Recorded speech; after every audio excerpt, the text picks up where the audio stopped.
In this video, I take a long and potentially dangerous trip from Blanding, Utah, all the way along State Route 95 for 121 miles of nothingness as far as services are concerned, all the way to Hanksville, Utah. Finally get some fuel and head over to Tisdale, where I meet up with Everride and the guys for the Everride Loop.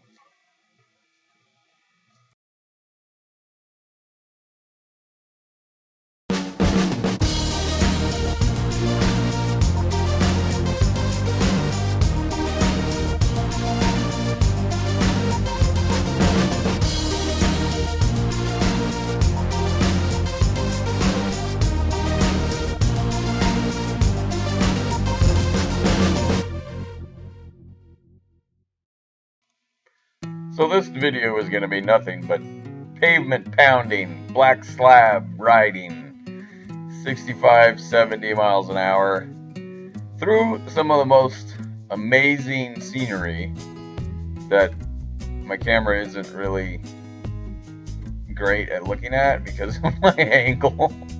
I didn't do a great job of setting up my camera, but anyway, this is more for me. Hopefully everybody else who wants to look at State Route 95 can get an idea of it as well.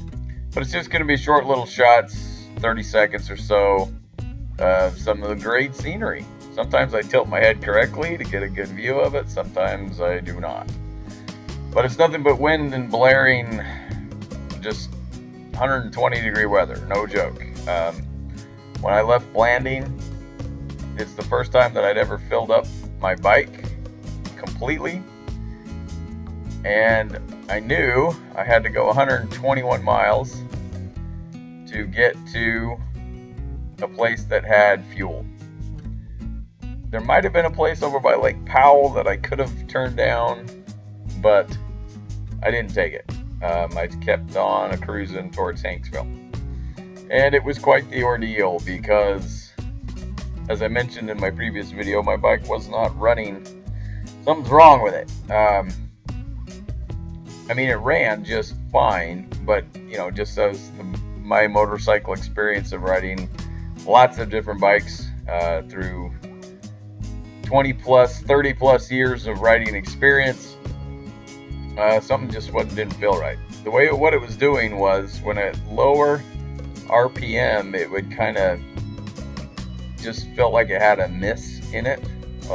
I didn't know if it was electrical. I didn't know if it was fuel delivery. I didn't know at the time what the deal was. But if I opened up the throttle, then it seemed to do fine. So unfortunately, I couldn't take my time and go like 50, 60, which is a lot more comfortable on a dirt bike-esque motorcycle.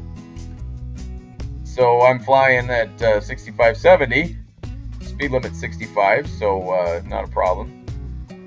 But it was something that I just kind of got used to, and the bike would be running very smoothly, not a lot of vibrations, and then it would kind of vibrate, and then it would go back to being smooth. So something just wasn't right.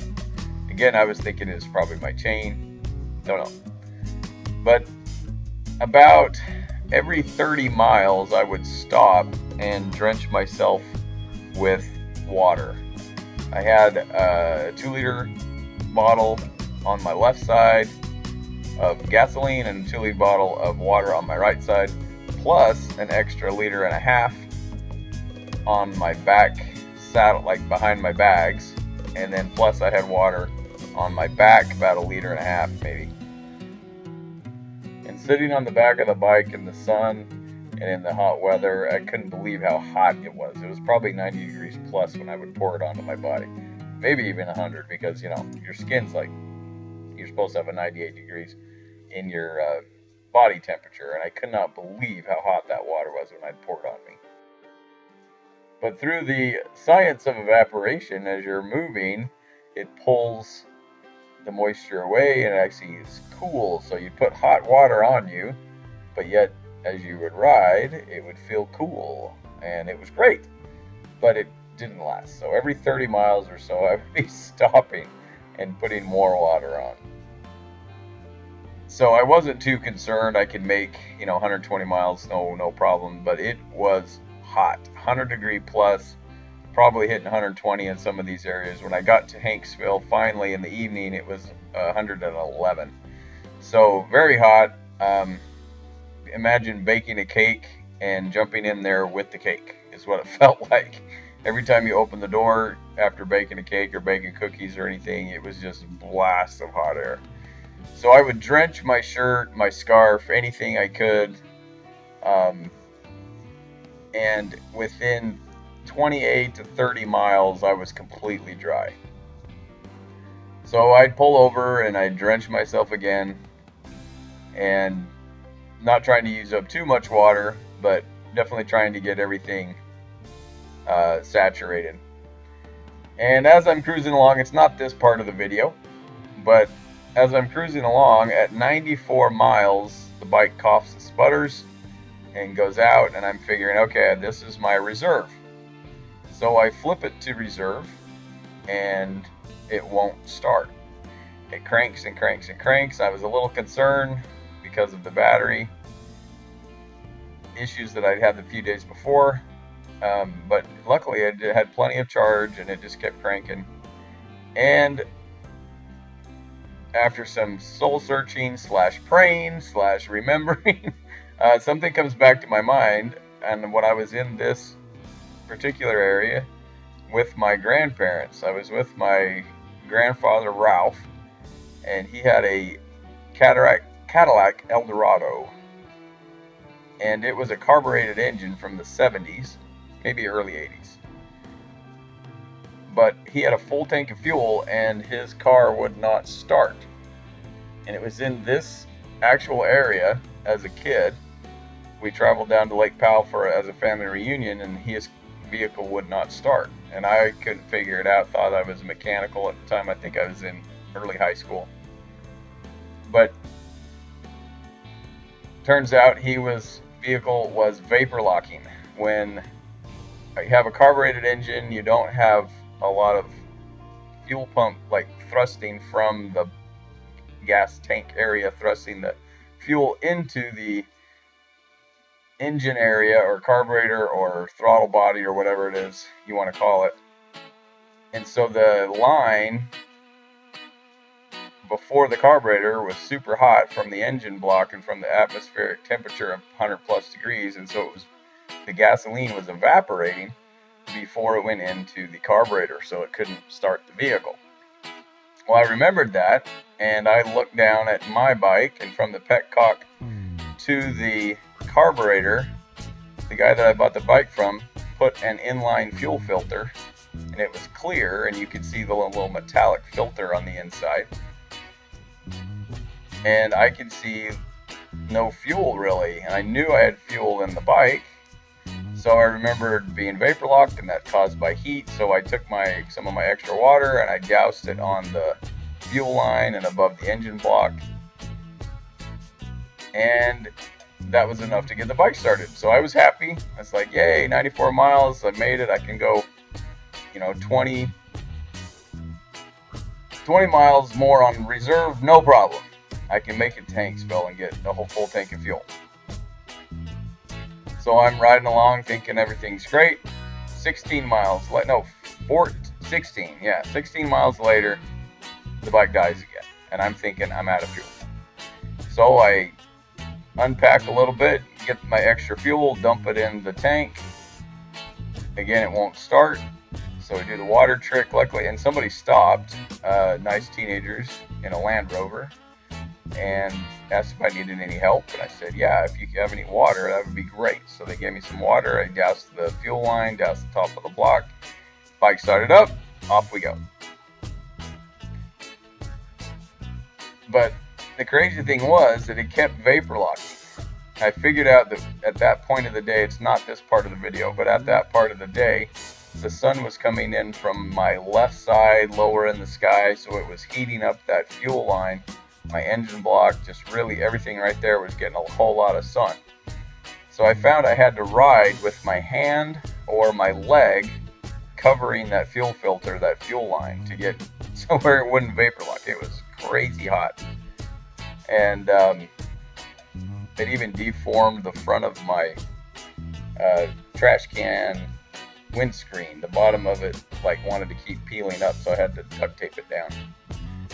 Just super hot. I couldn't believe it. But luckily, through blessings of people stopping to help, I had actually 2 people stop in my different vapor locking instances. But I was able to make it to Hanksville, and from there I bought a full tank of fuel. So I'm still not quite certain how far I can go before my bike hits reserve. I'm thinking that 94 is probably a good estimate, but that put me at about 55 miles to the gallon. Doing highway speeds, I thought that was pretty good for a 650 stock bike. I don't think that they mess with the stock gearing. But anyway, after I figured out that trick and the sun was starting to go down, finally, well, it was going down enough. And coming out of Hanksville, you rise in elevation, so the temperature goes down. And I was able to make it where I needed to go.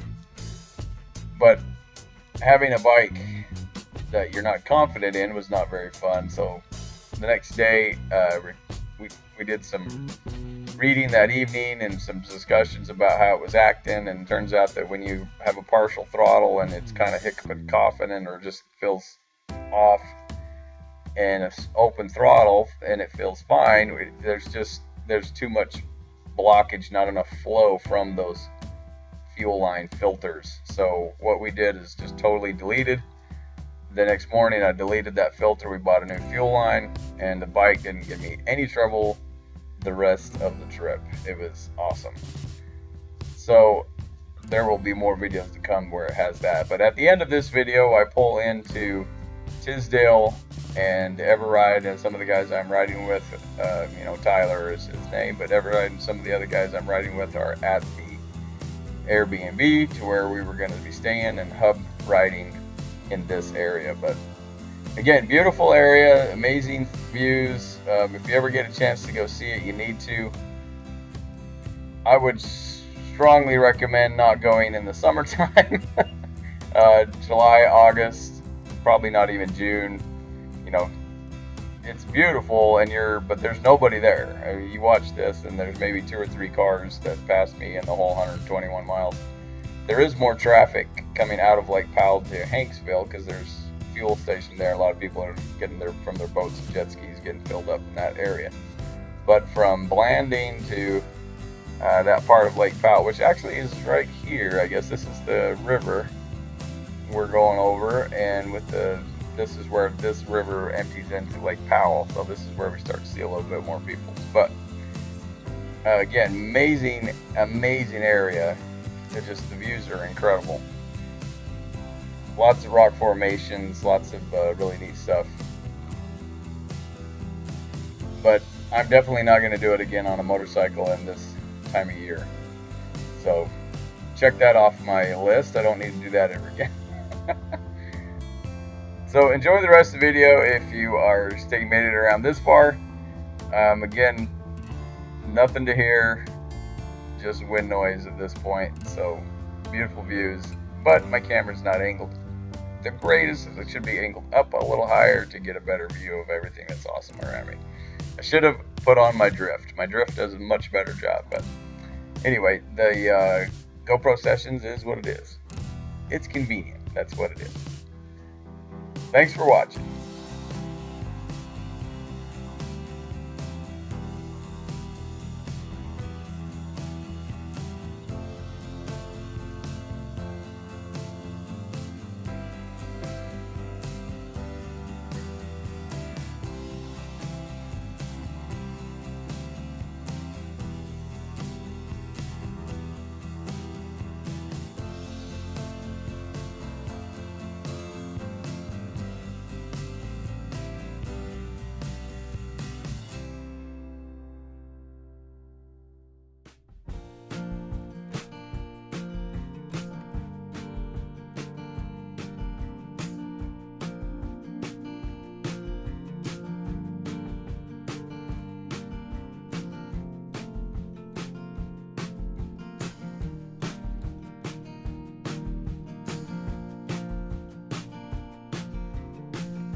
Hang on, I got music on.